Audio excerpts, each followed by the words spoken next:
एक आदमी ने एक बहुत ही सुंदर लड़की से शादी की। शादी के बाद दोनों की ज़िंदगी बहुत प्यार से गुजर रही थी। वह उसे बहुत चाहता था और उसकी खूबसूरती की हमेशा तारीफ किया करता था।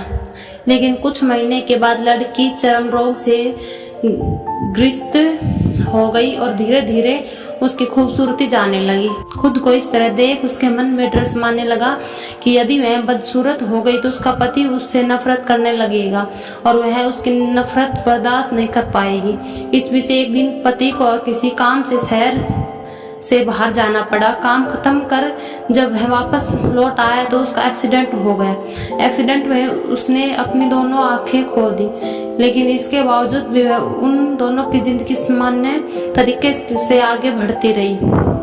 समय गुजरता रहा और अपने चर्म रोग के कारण लड़की ने अपनी खूबसूरती पूरी तरह गंवा दी। वह बदसूरत हो गई, लेकिन अंधे पति को इस बारे में कुछ भी पता नहीं था, इसलिए इसका उनके खुशहाल विवाहित जीवन पर कोई प्रभाव नहीं पड़ा।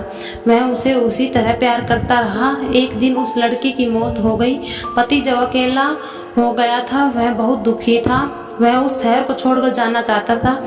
उसने अंतिम संस्कार की सारी क्रियाविधि पूर्ण की और शहर छोड़कर जाने लगा। तभी एक आदमी ने पीछे से उसे पुकारा और पास आकर कहा, अब तुम बिना सहारे के अकेले कैसे चल पाओगे?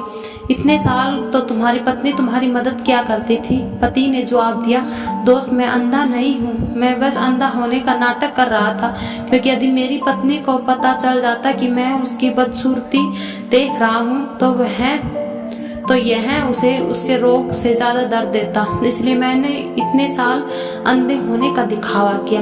मैं बहुत अच्छी पत्नी थी, मैं बस उसे खुश रखना चाहता था। खुश रहने के लिए हमें भी एक दूसरे की कमियों के प्रति आंखें बंद कर लेनी चाहिए और उन कमियों को नज़रअंदाज कर देना चाहिए।